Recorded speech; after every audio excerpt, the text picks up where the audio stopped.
दज्जाली फितनों की तरफ लेके जाएगी और वो आपके दिल में ये बात पैदा कर देंगे कि आपका मसीहा वो दज्जाल है। अस्सलाम वालेकुम, वेलकम टू थॉट्सify। उम्मीद करती हूँ आप सब लोग खैरियत से होंगे। कि हम सब जानते हैं आजकल पेंडेमिक सिचुएशन है, वबा फैली हुई है, हम उसकी प्रिकॉशंस लेते फिर रहे हैं। हम मास्क यूज़ करते हैं, बाहर जाने से अवॉइड करते हैं, हर तरह से जो भी है हम चाहते हैं कि हमें बीमारी ना लगे, या किसी को लग जाती है तो हम इस दुआ में होते हैं कि ये चीज़ आगे ना फैले। हम लोगों को भी अवेयरनेस दे रहे हैं कि इसको फैलाने से रोको, इसका इलाज करने की कोशिश कर रहे हैं, कहवे का यूज़ कर रहे हैं। मतलब हर कहने का मुराद ये है कि हम हर तरह से इस बीमारी से बचना चाहते हैं और अगर हो जाए तो हम उससे ठीक होना चाहते हैं, क्योर करना चाहते हैं उसको। इसी तरीके से अगर कैंसर हो जाए तो हम सबसे पहले उसकी स्टेज मालूम करने की कोशिश करते हैं कि अगर ये जल्दी स्टेज में है, अर्ली स्टेज है, तो हम इसको पकड़ लें, इसको इलाज कर। कोई भी बीमारी लग गई, हमने उसका इलाज शुरू कर दिया। क्यों? हमने कभी ये क्यों नहीं सोचा कि छोड़ो इसका इलाज नहीं करते, खैर ज़्यादा से ज़्यादा क्या होगा, मर जाएंगे ना। तो हमने कभी इस तरह सोचा है किसी बीमारी के बारे में? हम तो फटाफट से इलाज करने बैठ जाते हैं। पेट में ज़रा सा दर्द होता है तो हम इलाज करते हैं, सर में थोड़ा सा दर्द होता है तो हम गोली खाते हैं, पाँव में कोई तकलीफ होती है तो हम गोली खाते हैं, कट पड़ जाता है तो सैनिप्लास्ट लगाते हैं। क्यों? क्या हो जाएगा? नहीं करेंगे तो मर जाएंगे ना। बिल्कुल इसी तरीके से अगर आपको डिप्रेशन है, अगर आप परेशान रहते हैं, अगर आपको कोई तकलीफ़ है जो आपको मेंटली परेशान कर रही है, फिज़िकली परेशान कर रही है, तो क्या हमें उसका फ़ौरी तौर पे इलाज नहीं करना चाहिए? हम कहते हैं नहीं, मुझे नहीं करना इसका इलाज, मुझे ठीक ही नहीं होना, मैं बस मर जाना चाहता हूँ। क्यों? लास्ट वीडियो में जिक्र किया कि इंसान को अगर डिप्रेशन है तो इसका मतलब है, अब मुस्लिम्स की बात कर रही हूँ, एक मुसलमान की बात कर रही हूँ, कि हमें पता है कि हमें एक अल्लाह ने पैदा किया है और एक ख़ास टाइम स्पैन के लिए हम इस दुनिया में आए हैं। हमारे पैदा होने का भी वक्त मुकर्रर था और हमारी मौत का भी एक वक्त मुकर्रर है, और फिर उस हिसाब के दिन का भी एक वक्त मुकर्रर है। अब वो अल्लाह जानता है, वो हमारे इल्म में नहीं है। ठीक, ये बातें हर एक मुसलमान को पता होती हैं। जैसे ही वो होश संभालता है उसे ये बातें उसके दिमाग में डाल दी जाती हैं। ये हमारे दिमागों में है, आपके भी है, मेरे भी है।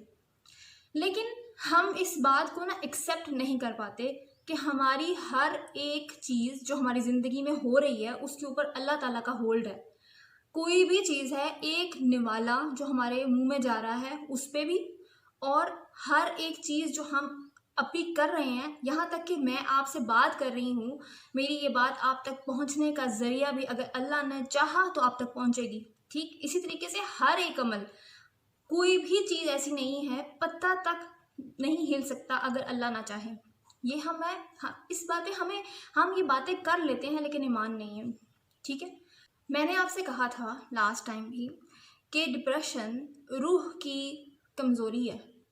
मेरे मुताबिक आपकी रूह कमज़ोर हो जाती है, क्योंकि रूह तब कमज़ोर होती है जब उसके अंदर अल्लाह ताला की दी हुई एनर्जी कम हो जाती है।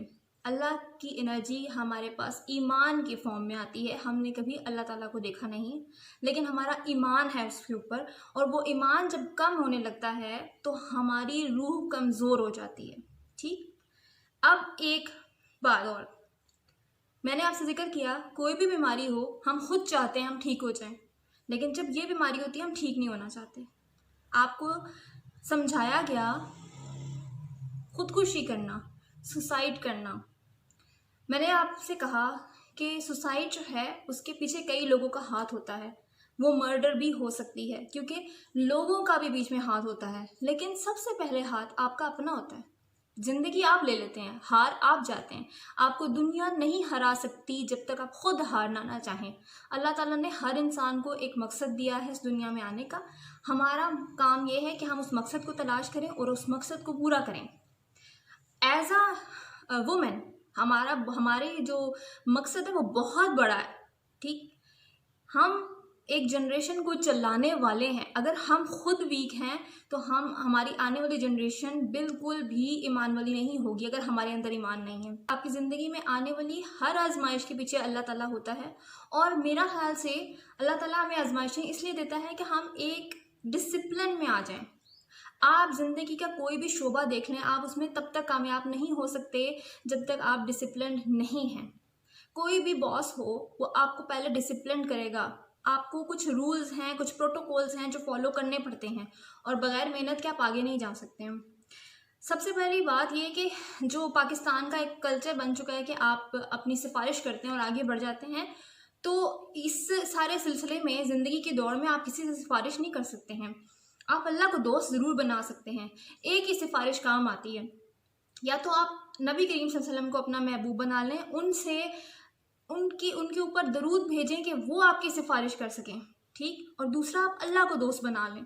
ये सिर्फ दो रास्ते हैं इस दुनिया और आखिरत में कामयाब होने के, इसके अलावा और कोई रास्ता नहीं है। अगर आप भाग रहे हैं ना इसके अलावा किसी और रास्ते की तरफ, तो कोई रास्ता नहीं है। तो मैंने 3 तरह की रेमेडीज़ बताई थी कि आप क्या क्या कर सकते हैं। आप एक्सरसाइज करें, वॉक करें, किताब पढ़ें, अपने आप को कहीं ना कहीं बिजी करें। एक परेशानी आपके ऊपर आती ज़रूर है, लेकिन वो परेशानी हावी आपके ऊपर तब हो जाती है जब आप वेले होते हैं, जब आप बिल्कुल खाली हाथ बैठे होते हैं, जब आपके पास करने को कुछ नहीं होता। कई लोगों के पास हुनर होता है, लेकिन जो बंदा डिप्रेशन में जा रहा होता है तो उसका कोई काम करने का दिल नहीं करता। लेकिन देखें, अगर आपको कैंसर तक हो जाए तो आप चाहेंगे कि आप ठीक हो जाएं, तो आपके लिए चाहना ज़रूरी है कि आप ठीक हो जाएं। लास्ट वीडियो में आपसे कहा कि अगर आपसे उठकर नमाज भी नहीं पढ़ी जा रही, आपसे ये भी नहीं हो रहा कि आप वज़ू करें और नफल अदा कर लें, तो आप सिर्फ अल्लाह को अपनी शिकायत, अपनी जो परेशानी है वो बयान करना शुरू कर दें, वो बताना शुरू कर दें, अल्लाह से बात करना शुरू कर दें। जिस भी वक्त आपके ऊपर बहुत ज़्यादा बोझ फील हो, आप अल्लाह से बात करें। आप किताब पे लिख लें। अगर आपको बताया जाने वाला इलाज आप कर ही नहीं रहे हैं और फिर आप दुनिया से शिकायत करते हैं कि जी हमें कोई समझता नहीं, तो फिर यहाँ पे आप गलत हैं। और अगर आप इस सारे सिलसिले में अपनी जान लेने की कोशिश करते हैं, या आप बात भी ऐसी करते हैं, सुसाइड के बारे में बात भी करते हैं एज अ मुस्लिम, तो ये आप गलत कर रहे हैं, ठीक है। तो आप भी फिर किसी की डिप्रेशन की वजह बन रहे हैं। आपकी इस बात से भी तो किसी को तकलीफ पहुंच रही है, ये भी तो सोचना चाहिए। ये भी तो सोचें कि आप भी किसी की डिप्रेशन की वजह बन रहे हैं।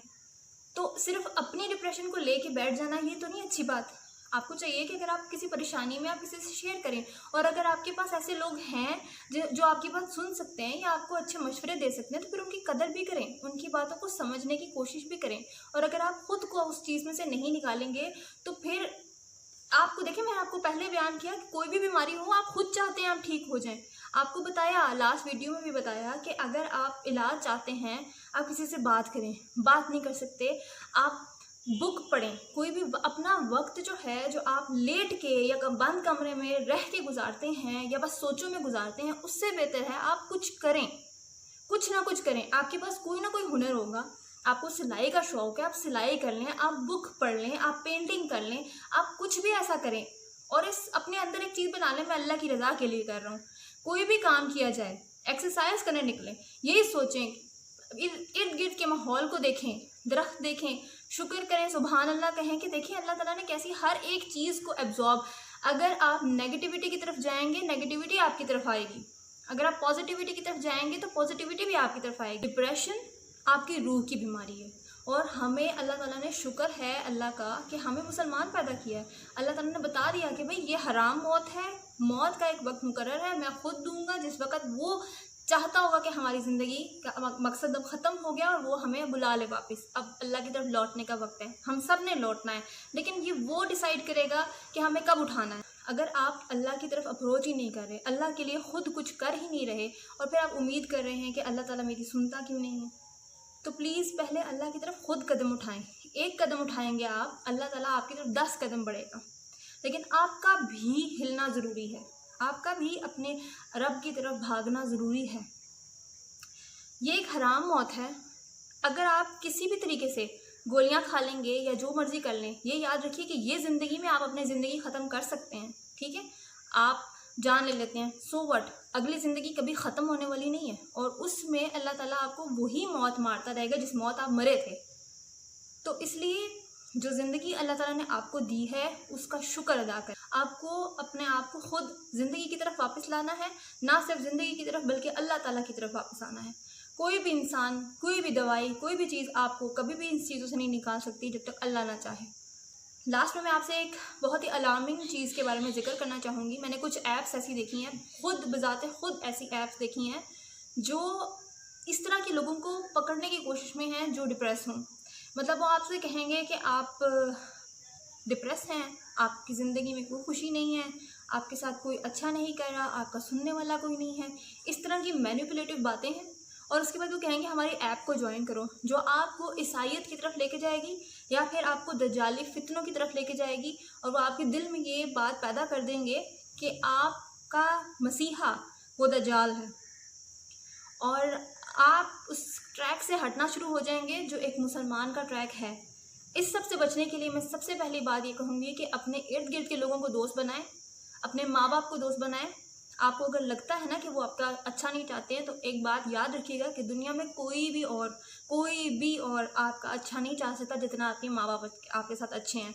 वो चाहे आपको गुस्से में कुछ भी कह देते हों, चाहे जो मर्जी कर लेते हों, लेकिन रहेंगे वो आपके माँ बाप और आपके लिए कभी गलत नहीं सोच सकते, कभी भी गलत नहीं सोच सकते। तो उनको अपना दोस्त बनाएं और कभी भी किसी भी ऐप पे जाके अपनी दिल की बात शेयर ना करें, ना ऐसी ऐप्स ज्वाइन करें।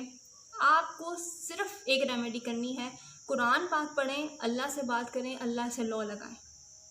उम्मीद करती हूँ कि मेरी बात से आपको कोई फ़ायदा पहुँचेगा। मिलते हैं नेक्स्ट वीडियो में, तब तक के लिए अल्लाह हाफ़िज़।